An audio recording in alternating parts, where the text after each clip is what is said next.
Good afternoon, ladies and gentlemen. Thank you very much for the invitation to participate in this economic summit, and I do welcome the opportunity to do so. I appreciate this is a rescheduled arrangement, largely because of my inability to participate at short notice in the last scheduled appearance, so I very much apologise for that, but I'm delighted to be here today and to contribute to what's an important consideration of the issues relevant to the future of the Argyll and Bute economy. And I think one of the points that I want to start on is on the whole question that's prompted this discussion, which is the population challenge that affects and influences Argyll and Bute. The projections about the Scottish population indicate a rise in the Scottish population with an estimated population in Scotland to be over 5.3 million on the 30th of June, the highest ever population in Scotland. But in Argyll and Bute, the population was estimated to be 88,000, 6% lower than the 1989 peak. And of course, if we roll those numbers forward, the projections for the Scottish population by the middle of the decade after next will show an even greater rise in the Scottish population and a fall in the Argyll and Bute population. And these are, of course, alarming numbers for Argyll and Bute, and numbers that require and elicit a significant response, which is what I welcome about this discussion today, to focus on that. I would caution a bit about about focusing too much on the worry of the population numbers, because it wouldn't be the first time that population estimates were in fact incorrect, that they were in fact wrong in terms of their the assumptions that were being made. The Scottish population, according to estimates at the turn of the last century, was going to go below 5 million, and of course the Scottish population has completely gone in the opposite direction and has grown significantly, despite the original projections that were in place. So what I would counsel in looking at all these numbers is to think carefully, to think long and hard about what are the opportunities, not to just be dragged along by these population assumptions, but to do something to ensure that Argyll and Bute is and continues to be, and will always be in the future, a place of opportunity, a place where investment can be sourced and secured and delivered, and where, as a consequence of the endeavours of a whole variety of different partners, we can deliver better economic outcomes as a consequence of the decisions that we take. And obviously, population is a central driver in the ability to deliver those different outcomes for the community here in Argyll and Bute. So although the starting point of our discussion today, the prompting of this conference, has been concern about population numbers, I would encourage you to, and this summit is a symptom of that reaction, to essentially address those issues and to work collaboratively to ensure that we tackle the implications of those numbers to the best of our ability. Now, at the heart of the government's agenda about how we work with communities to secure the best future for the individual circumstances that will exist in every part of the country is to recognise one fundamental point of importance and principle. Every part of our country is different, and therefore there requires to be different solutions formulated for the future agenda of different localities in Scotland. So the issues that will affect central Glasgow will be different from the issues that affect the Western Isles, that will be different from the issues that affect Argyll, that will be different to the issues that affect Perthshire, where the area that I represent in the Scottish Parliament. And that recognition that there will be different circumstances in every locality of our country is what's prompted the Scottish Government to ensure that local areas have got much greater control over the issues that affect their communities. One of the first decisions I took as Finance Secretary in 2007 was to roll back years, and I mean years, in which different elements of local authority and local funding had been determined not in localities like Argyll and Bute, but had been determined and dictated by St Andrew's House. And when I came to office, about 20% of local authority funding wasn't decided here in Argyll and Bute, it was decided in St Andrew's House and dictated to local areas as to how it should be spent. And having been on the receiving end of those decisions in Perthshire, I was far from a great believer that this was a workable solution. So steadily over the last 7 years, we have got to a position where ring fencing of budgets, much maligned by local authorities, justifiably much maligned by local authorities, has now virtually disappeared from the public finance arrangements of Scotland. So as a consequence of our decisions as a government, local authorities have now got significantly more discretion over how to allocate and to utilise the resources at their disposal compared to the determination of those priorities by the Scottish Government in St Andrew's House. And that's been a very important extension of local financial flexibility to enable local authorities to make choices that are relevant to their localities. But there is another important element that's been added on to the government's agenda into the bargain. And that's a profound lesson which I've learned as a minister over the last 7.5 years, is that no challenge, no issue that affects any local authority area or any community will ever be addressed purely and simply in one very neat compartment. So if we, for example, consider what issues that might relate to a housing challenge in one part of Argyll and Bute, we will never address all of those issues of a housing challenge or an issue of community cohesion that goes with that housing challenge without the interaction with other public services and other public agencies. So another major part of what the government has done since 2007 has been to significantly strengthen the reliance that we place on the formulation and the delivery of agreed community plans in each of our local authority areas. So prior to 2007, lip service would have been paid to the concept of a community planning partnership. Now, today, it is utterly central to the delivery of public policy in every locality of our country. So I've now charged the Accounts Commission to assess the performance of community plans, not just the contribution of a local authority, but how a local authority, a health service, the police, the fire service, the enterprise companies, and a whole variety of other agencies, how they interact to deliver the best outcomes for the citizens of individual localities in Scotland. So the centrality of a community plan, not just a local authority's ideas about how it might deliver the services under its competence, but how a local authority working closely with its partners in the health service, the fire and rescue service, the police service, the enterprise service, and a whole variety of other areas of activity are designed to ensure that the local communities of Scotland formulate and decide exactly how services will be delivered, how the priorities of an individual area will be determined to ensure that the needs of individual communities are properly addressed. And that centrality of community planning has now been at the heart of decision making around the priorities of the Scottish Government for the last 7 years. And as I look at the community plan of Argyll and Bute, I can see, and it's in evidence from the general feedback that we receive from the Accounts Commission in assessing the effectiveness of community plans across the country, there is a much greater sense of joined up working between different organisations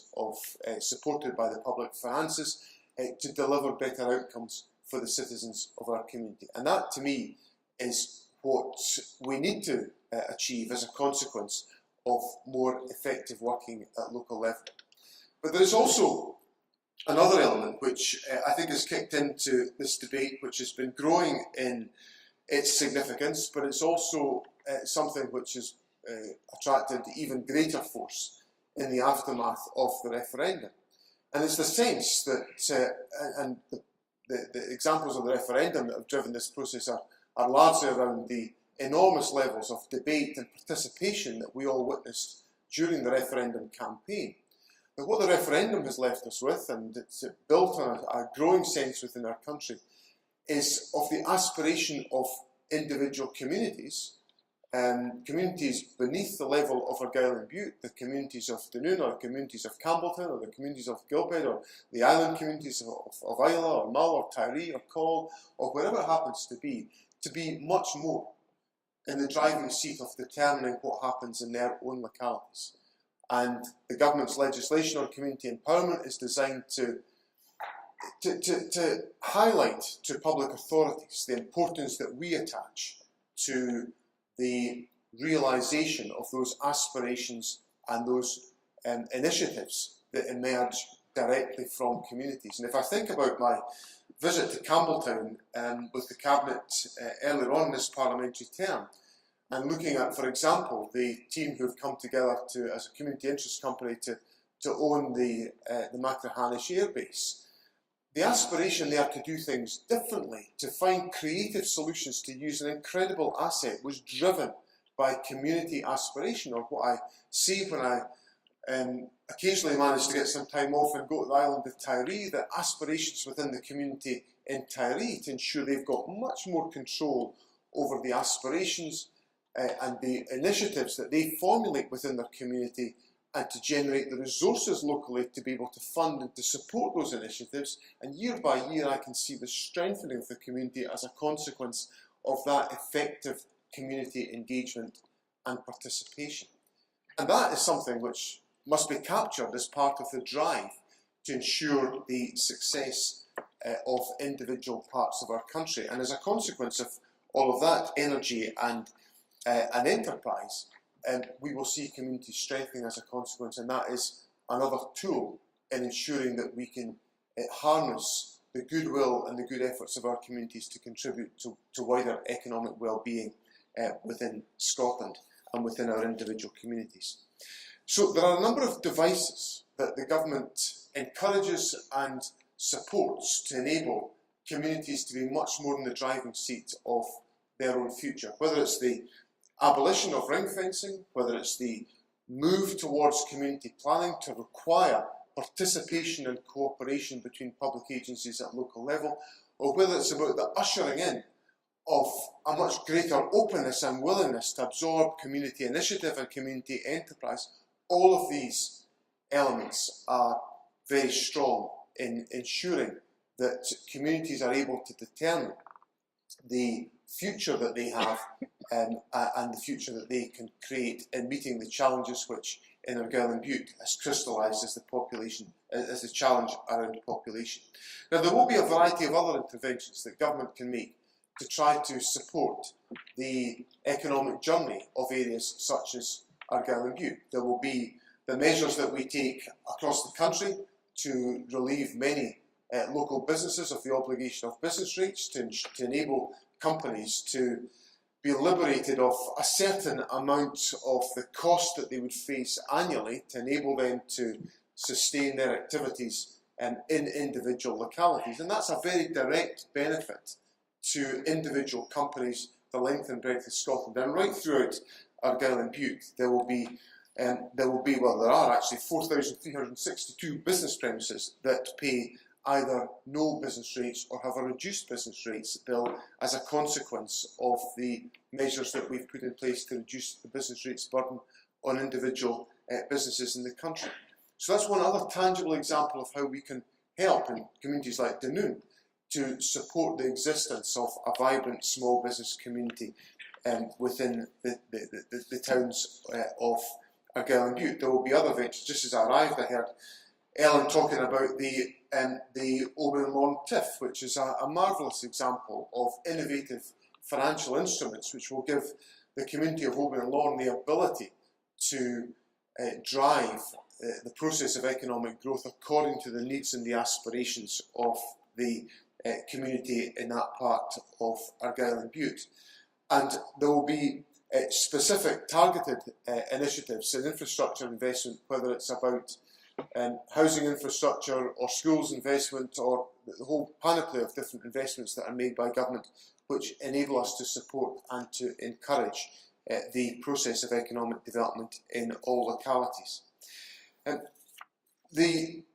financial support that we make available in partnership with the United Kingdom Government to broadband connectivity is a fundamental requirement in areas like Argyll and Bute. For the first time in history, in the economic recession, the economy of the Highlands and Islands has outperformed the economy of Scotland during the recession. That is a major achievement, and one of the factors that I would ascribe that to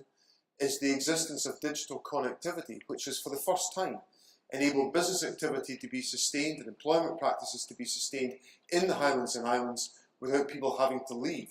to secure economic opportunities in the central belt of Scotland, which has been the pattern of almost every other economic downturn in the past. So therefore the recent investment that's been facilitated through the programme managed by Hans Ans Enterprise is designed to put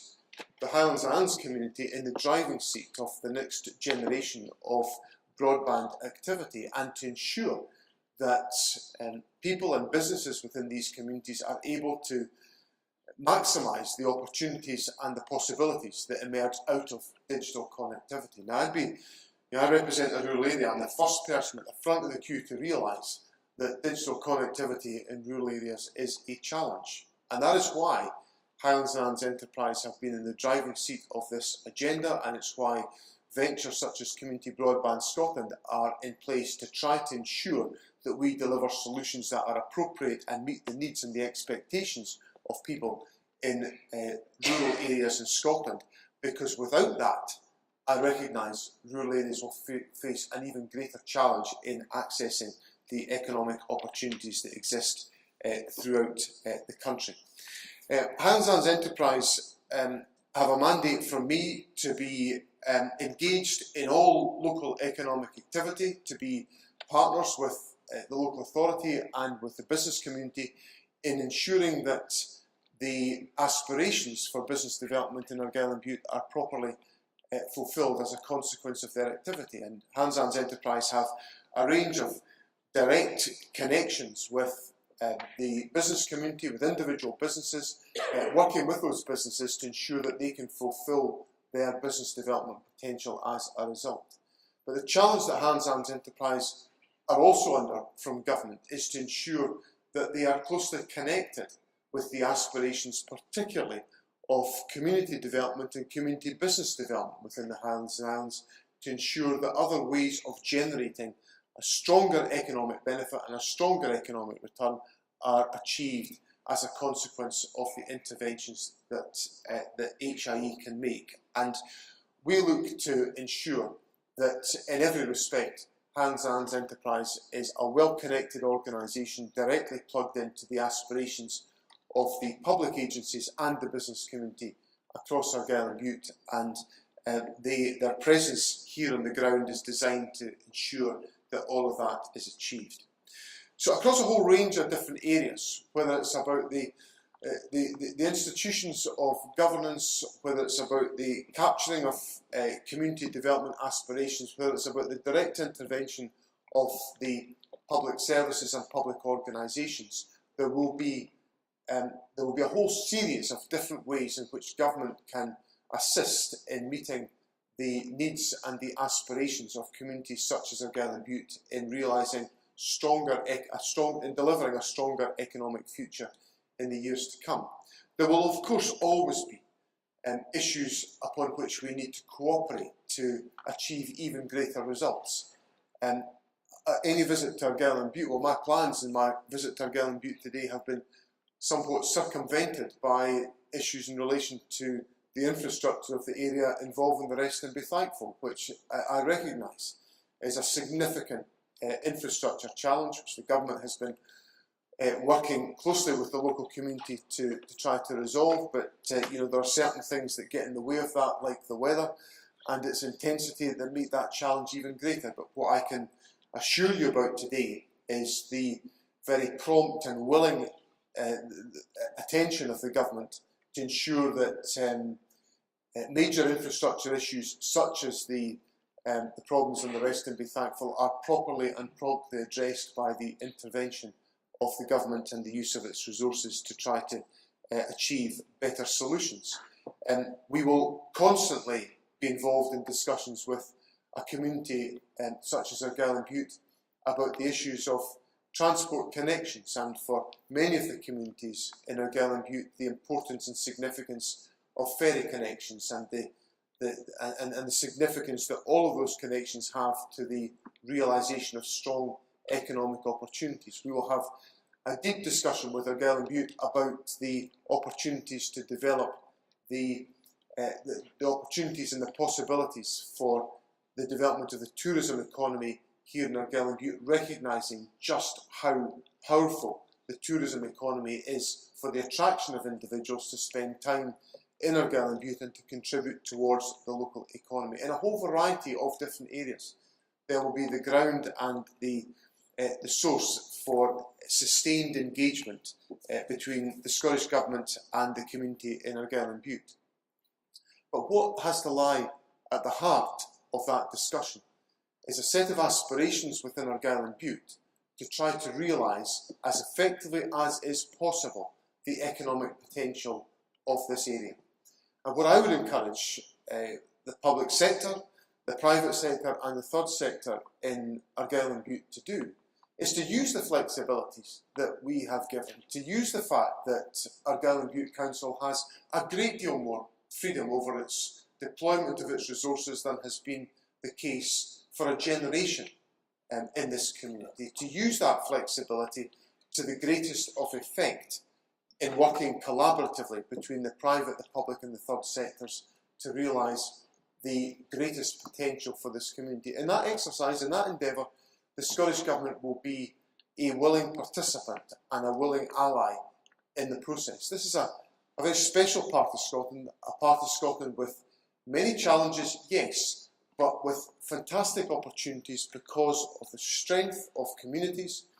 the majesty of the locality and the attractiveness of Argyll and Bute as a place to visit and to live and to be in business. And in all of those endeavours, the Scottish Government will be a willing participant, ready to cooperate with the local community here to realise the very best for the people of Argyll and Bute. Thank you very much.